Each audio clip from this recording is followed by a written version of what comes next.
আসসালামু আলাইকুম রহমতুল্লাহি ওবরকাতুহু। সম্মানিত দর্শক, জামাতের সম্ভবত যে সামনের যে দিনগুলো ভীষণ রকম দুর্বিষহ, বিপজ্জনক এবং একটি দল বিভিন্নভাবে নানাভাবে যত বিপদ বিপত্তিতে পড়তে পারে, এইরকম বিপদ এবং বিপত্তি, অসংখ্য বিপদ এবং বিপত্তি জামাতের দিকে ধেয়ে আসছে। আপনারা জানেন যে গত ১৭ মাস জামাত বাংলাদেশে যে দাপট দেখিয়েছে, কিংবা ধরুন সেই শেখ হাসিনার জমানার শেষ ৬টি মাস জামাত যা কিছু করেছে তাদের A team, B team, D team, C team দিয়ে, এই কর্মকাণ্ডগুলো নিয়ে তারা একটা সময় গর্ব করত। গত ১৭ মাসে যে তারা এই কাজগুলো করেছে, তারাই এই বিপ্লব করেছে, তারা বিপ্লবের মাস্টার মাইন্ড, ইত্যাদি ইত্যাদি সব কিছু। এবং বিপ্লব পরবর্তী যে নির্বাচন যেটি হয়ে গেল, সেই নির্বাচনে তারা শতভাগ বিজয়ী হবে, সরকার গঠন করবে, এরকম একটি বিশ্বাস তাদের ছিল, এরকম একটি দফা রফা তাদের হয়েছিল, এরকম একটি আশ্বাস বিভিন্ন পক্ষ থেকে তারা পেয়েছিল। ফলে কী হলো, শেখ হাসিনার পতনের পর বাংলাদেশে যদি নির্ভর কেউ থেকে থাকে, সেই নির্ভরতা ছিল জামাতের মধ্যে। তাদের ভুল হয়েছে, ভ্রান্তি হয়েছে, ক্ষেত্রবিশেষে বাড়াবাড়ি হয়েছে, এটা সত্য। কিন্তু এই গত ১৭ মাসে তাদের দুশ্চিন্তা ছিল না, বরং সুন্দর একটা স্বপ্ন ছিল। তারা এই দেশটিকে একটি ইসলামিক রাষ্ট্র করবে, নাকি ইসলামিক প্রজাতন্ত্র করবে, নাকি তারা ডেমোক্রেটিক যে গণপ্রজাতন্ত্রী বাংলাদেশ সরকার যেভাবে চলছে সেভাবে চলবে, ইত্যাদি বিষয় নিয়ে আলোচনা করছিল। তাদের ভাবসাবের মধ্যে একটা রয়্যালিটি, রাজস্বিকতা চলে এসেছিল। সব মানুষ তাদের কাছে যেত, বড় বড় ব্যবসায়ীরা ধর্ণা ধরত, টাকার বস্তা নিয়ে, চাঁদার বস্তা নিয়ে, হেলিকপ্টার নিয়ে তাদের পিছু পিছু ঘুরত। যে মানুষ ঢাকা শহরে গাড়িতে চলতে পারতো না, জামাতের লোক, সে মানুষ হেলিকপ্টার করে ঘোরাফেরা করা শুরু করলো। জামাত নেতাদের বাসায় নতুন নতুন ফার্নিচার আসলো, সবচেয়ে দামি দামি লিগেসি ফার্নিচার। মানে বিভিন্ন সরকারি অফিসে দেখবেন, বা ডক্টর মোহাম্মদ ইউনূস যে প্রধান উপদেষ্টা ছিলেন, বা প্রধানমন্ত্রীর যে কার্যালয়, সেখানে যে সকল ফার্নিচার ব্যবহৃত হতো বা হচ্ছে এখন পর্যন্ত, একদম হাই কোয়ালিটির, বাংলাদেশের সবচেয়ে দামি যে ফার্নিচার সাপ্লাই, লিগেসি ফার্নিচার। তো তারা সরকারি অফিসে এই ধরনের ফার্নিচার সাপ্লাই দেয়। ঠিক একই ফার্নিচার এখন জামাতের অফিসগুলোতে, জামাতের অনেক নেতাদের বাসায় শোভা পাচ্ছে।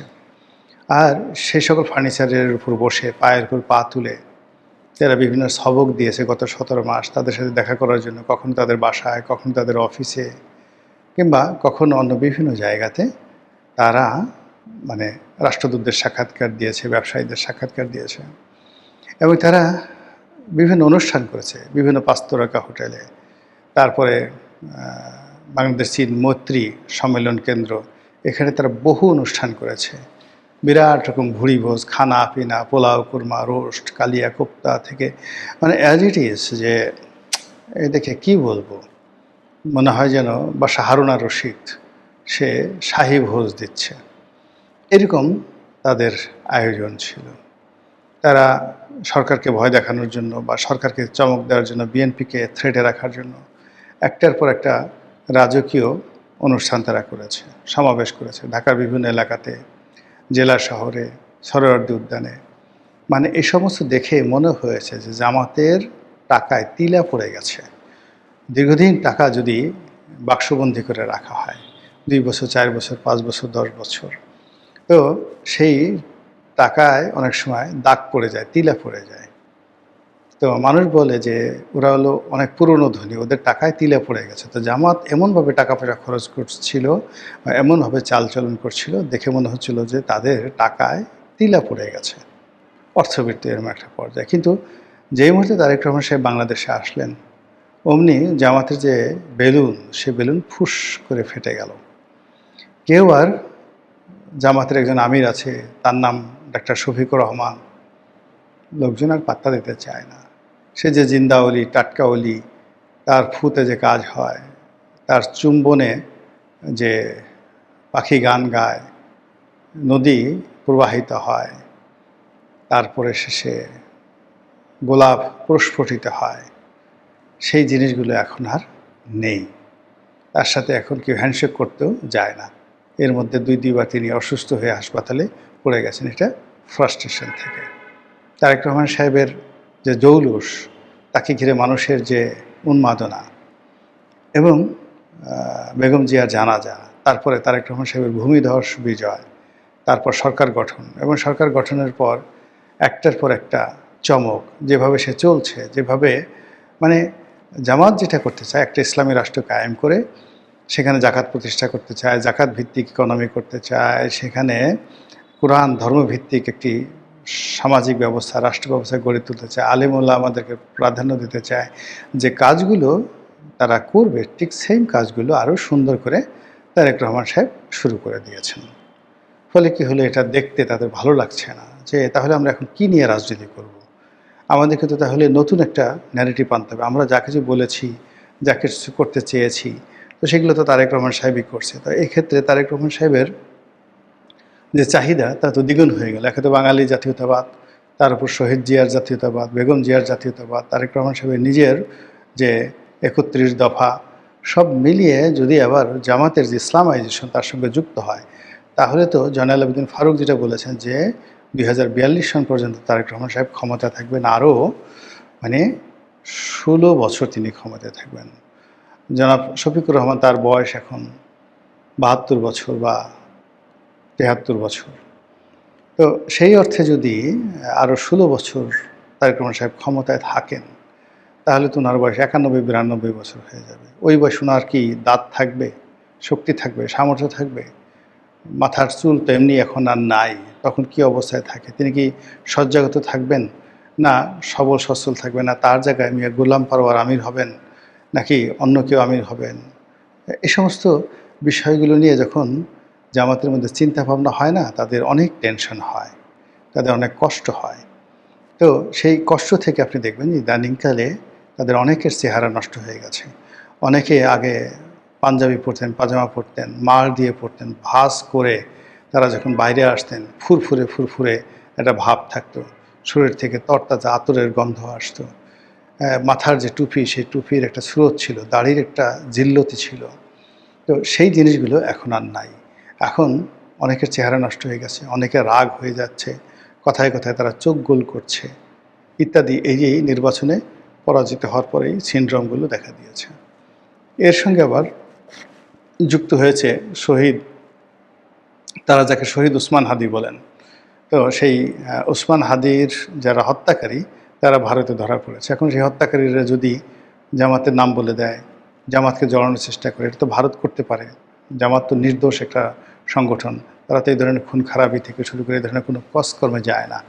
তারা তো যে বদনাম ১৯৭১ সালে নারী ধর্ষণ, ঘরবাড়ি লুণ্ঠন, চাঁদাবাজি, ডাকাতি, রাহাজানি যা কিছু হয়, এগুলো গল্প তৈরি করা হয়েছে জামাতের বিরুদ্ধে। কিন্তু জামাত বলে করে যে না, তারা রাজাকার যে শব্দটি, যার অর্থ সাহায্যকারী, তারা তো আসলে ৭১-এ এদেশের মানুষকে সাহায্য করেছে, সহযোগিতা করেছে। পাকিস্তানি আর্মিরা মহিলাদের ধরে নিয়ে গেছে, তারা সেই মহিলাদেরকে সসম্মানে সেখান থেকে ফিরে এনেছে, তারা তাদেরকে পুনর্বাসিত করেছে, অনেক মুক্তিযোদ্ধাদেরকে তারা বাঁচিয়েছে। এমনকি অনেক জায়গায় হয়তো তারা মুক্তিযোদ্ধাদের সাথে মুক্তিযুদ্ধও করেছে। আর যদি মুক্তিযুদ্ধ নাও করে থাকে, তারা তো দোয়া করেছে আল্লাহ মুক্তিযোদ্ধাদের বিজয় হোক।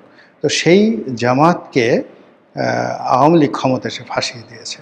তারা বলছে এরা রাজাকার, আলবদর, আসাম ছুঁয়ে পাকিস্তান আর্মি যে সকল কর্ম করেছে, এইগুলো আওয়ামী লীগ বলেছে যে না, এগুলো সব জামাত করেছে। আর দ্বিতীয়ত পাকিস্তান আর্মি যে মন্দ কাজ করেছে তা জামাতের বুদ্ধিতে করেছে।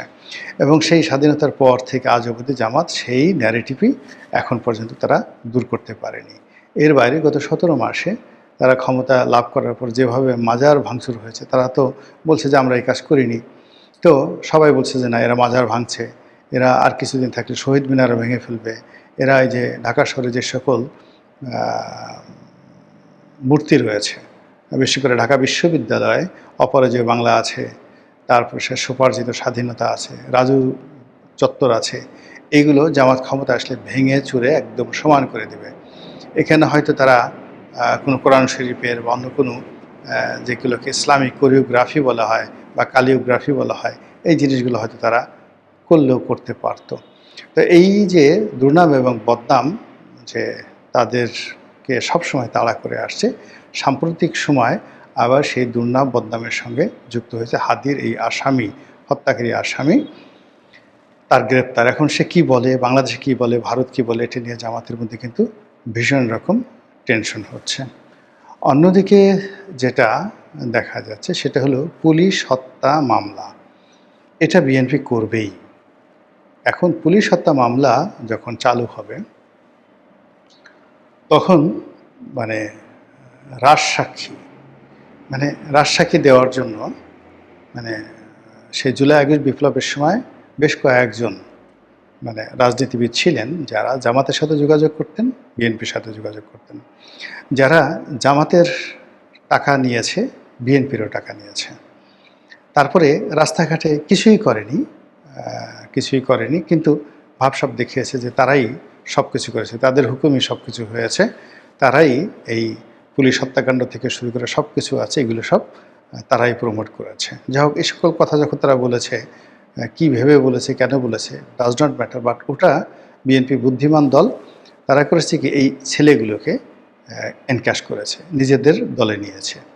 নিজেদের দলে নিয়ে ভবিষ্যতে যখন এই পুলিশ হত্যা মামলা হবে, তাদেরকে যখন রাজসাক্ষী করা হবে যে অমুক নেতা আমাকে টেলিফোনে এই হুকুম দিয়েছেন, আমার বিকাশে এত টাকা পাঠিয়েছেন, আমার রকেটে এত টাকা পাঠিয়েছেন, আমার ব্যাঙ্ক অ্যাকাউন্টে এত টাকা পাঠিয়েছেন, এবং আমি সেই টাকা নিয়ে অমুক অমুক জায়গাতে এই কাজগুলো করেছি, এই কথাগুলো যদি বলা হয় তাহলে জামাত কতটা বিপদে পড়তে পারেন একবার একটু চিন্তা করেন তো।